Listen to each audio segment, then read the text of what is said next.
Hey, PreSales Collective, it's your host, James Kaikis, and today I'm going to be joined by Tobias Dawes, founder and CEO of Avnio. The topic of today's episode is Journey from Pre-Sales to Founder.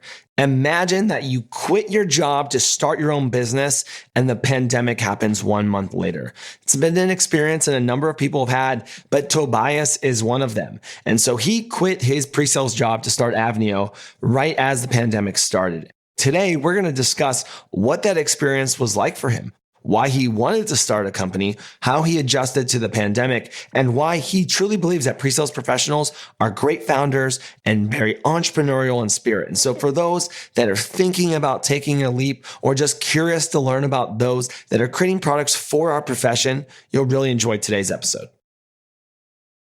Tobias, welcome to the PreSales Podcast. How's it going today? Good, man. Finally got to speak to you. So thanks for having us on. Yeah, I'm glad to have you. We've gotten to know each other pretty well over the past, now it seems like 8 or 9 months. So it's been great to hear your journey and your company's journey and get to know you. And I think, share your story to the pre-sales community, because this is another example of a pre-sales professional creating a pre-sales company, creating a pre-sales product. And it's awesome to hear. It's inspiring. So I'm looking forward to talking about it. Yeah, me too. I've been watching PreSales Collective grow in parallel to Avnio's journey as well. So yeah, looking forward to the discussion. We're creating an ecosystem together. That's really what it's all about. And early in January, we said 2021 was the year of the pre-sales professional. And I think it really has been. And it'll be great that this year propels us into next year and into the future. As we get started, Tobias, tell us your pre-sales journey. I was probably only in pre-sales since 2015, 16, so 5 or 6 years. Prior to that, I was a techie by trade. I worked in monitoring and automation for various banks and tech companies, and then went on to do some of the first migrations of legacy hardware and data centers into Microsoft Azure. So I got some pretty good experience from having to... One day you're a network expert, then you're a storage expert, then you're a consultant, then you're talking about commercials. So I think that well-rounded experience really could give me up to go into pre-sales. Yeah, and that's a good transition to our topic today, creating a pre-sales product. Let's start. What is Avnio and what problems are you solving? So Avnio, first and foremost, is a platform to support pre-sales, RFP teams, collaborators, and basically being able to measure, monitor the efficiency of the RFP function in a business.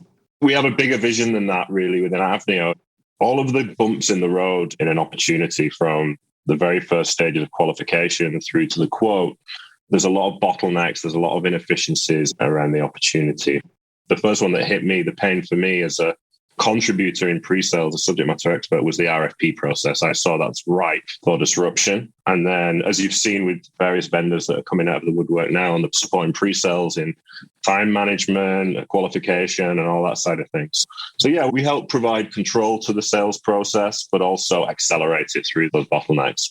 It's been awesome to see the evolution of your product, but I want to take a little bit of a step back. What made you want to start a company? It's something I've always wanted to do. I think I got it from my dad. He was quite entrepreneurial, a bit of a risk taker. He was always starting different businesses and things like that. So it's something I've always wanted to do, but never really, or if I had an idea, I think, it's been done, or wasn't in a position to jump, because I got quite senior and quite, I guess you'd say, as they say, far up the ladder in my career, and just needed the right opportunity. And then my friend, who was my boss at the time, and the co-founder of Avnio, we were having a beer one night in a pub, and I think I was going on at him saying, I'm sick of responding. I've got another one RFP in tomorrow morning. I've got this. How am I spent? And he just said, hold on a minute, I've got this idea.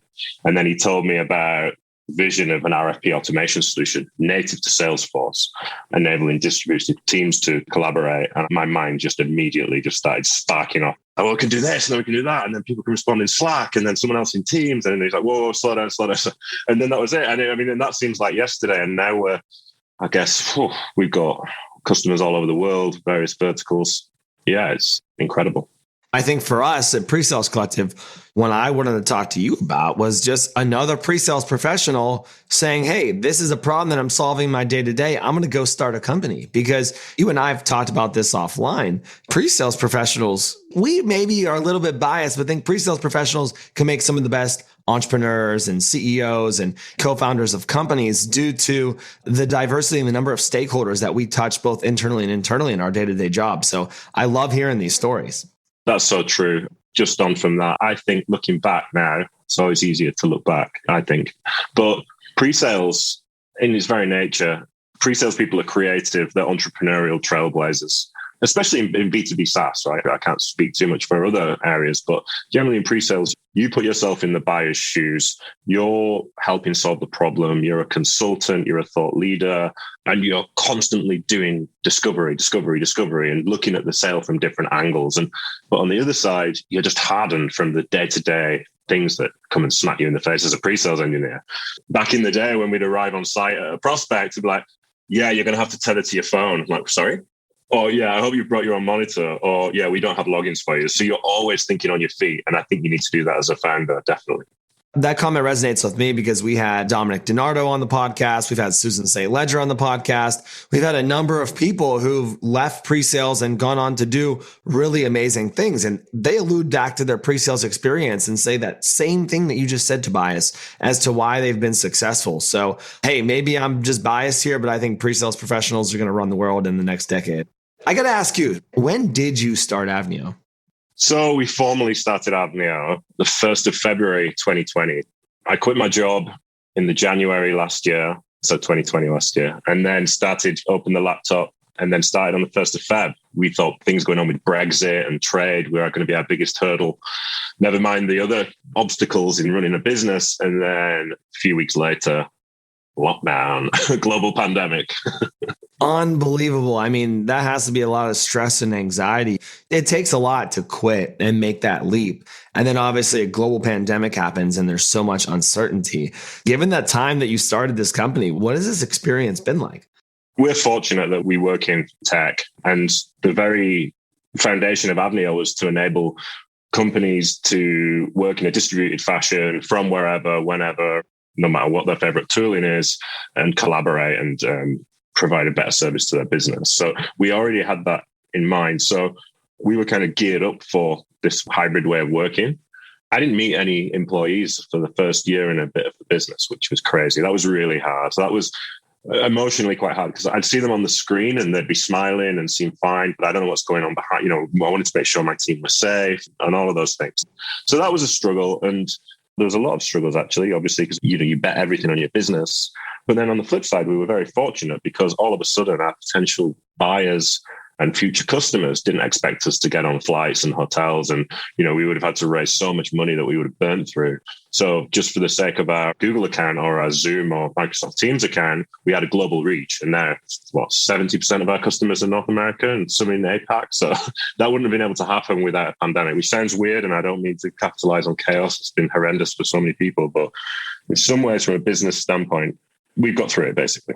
I feel that same story with Eugene and I in PreSales Collective because both of us were in positions where we were traveling all the time. We were always busy. And all of a sudden, we weren't traveling to customers. We were at home in our offices, and there was just a lot more time on our hands. When you have a little bit more extra time and energy to do things, you can kind of increase your capacity. For me, I was doing my job at Salesforce 8 to 5, 8 to 6, and then I'm in the morning and nights working on PreSales Collective. And it allowed me to do a lot more that I would have never been able to do if I was doing my normal day to day. But one of the things that has happened to me, I feel like I've gone through some of the biggest growth in my entire career. Every couple months, I feel like I'm going through this growth cycle because I'm flexing these new muscles and learning these new skills. I'm assuming you're experiencing a lot of the same. I knew it was going to be 24/7. I knew it was going to be all consuming.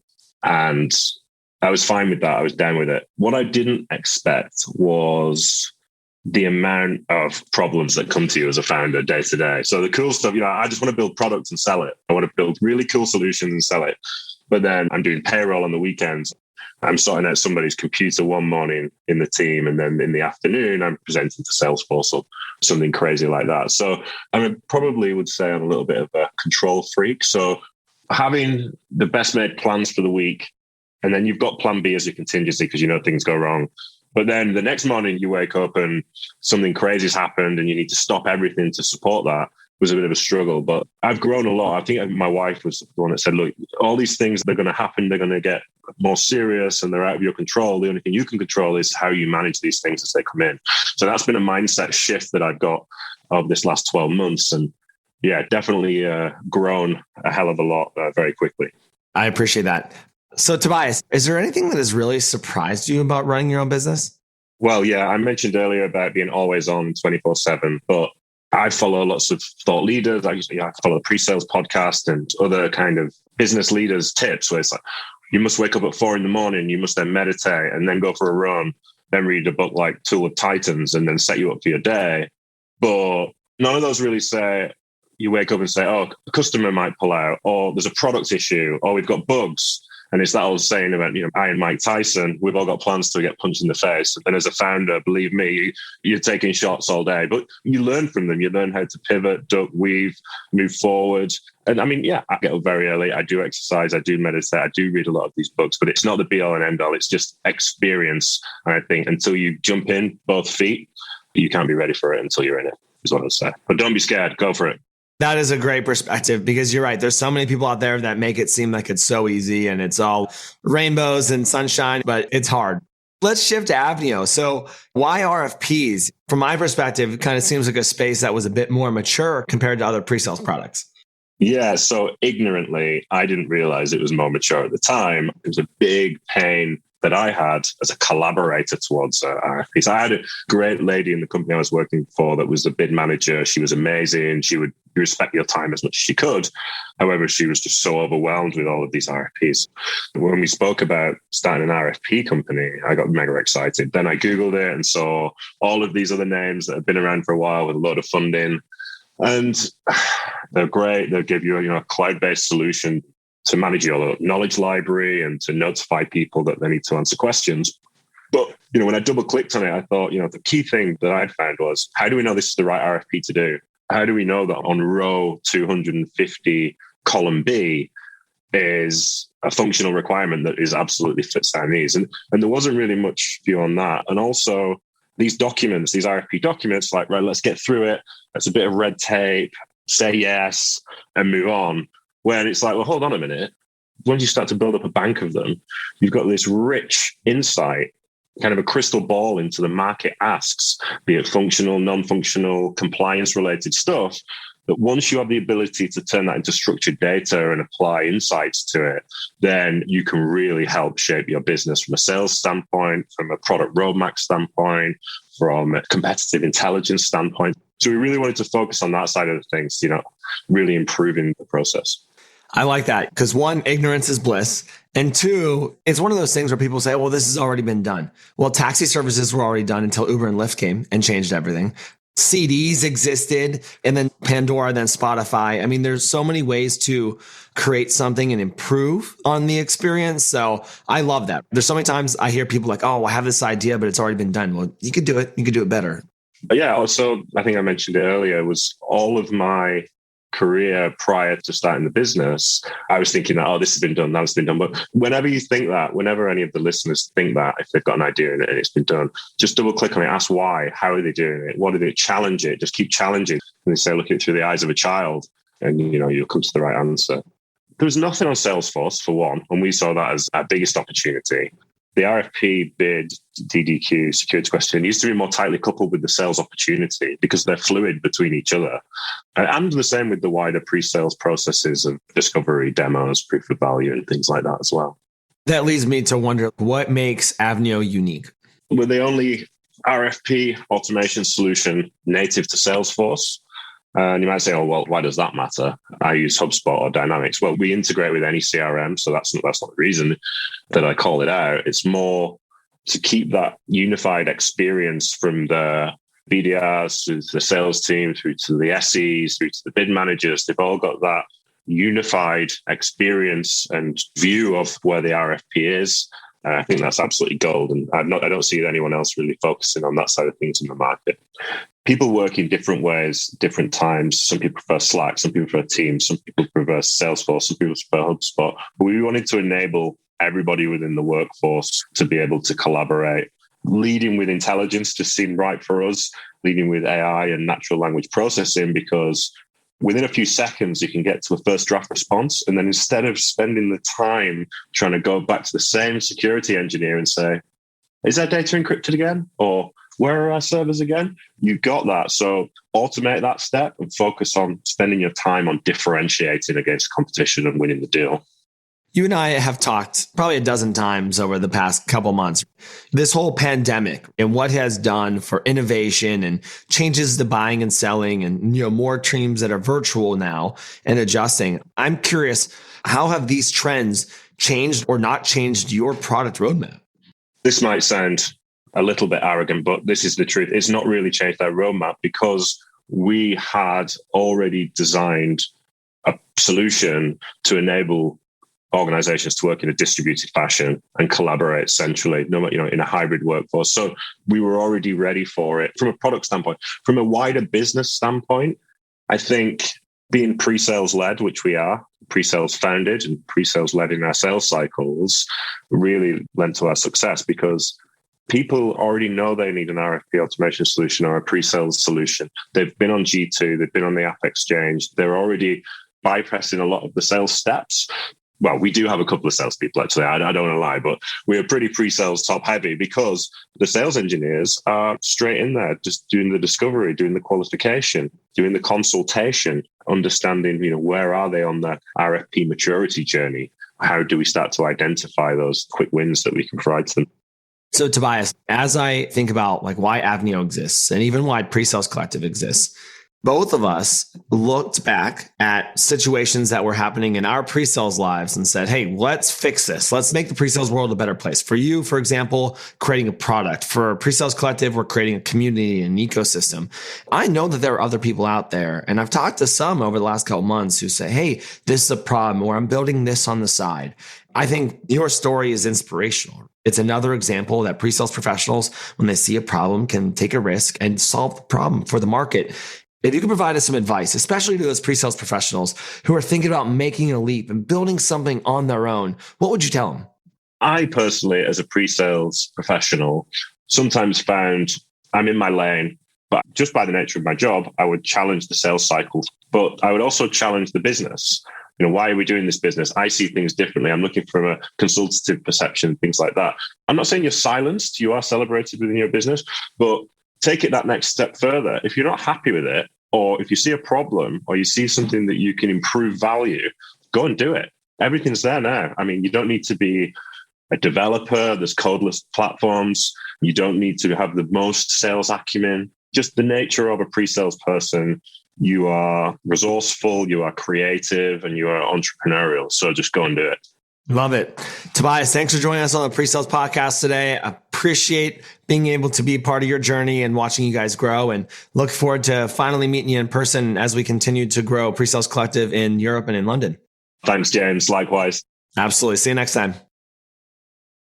All right, PreSales Collective. When you hear Tobias' story of quitting his job in January of 2020 and starting his own business in 2021, March had to be a very stressful time.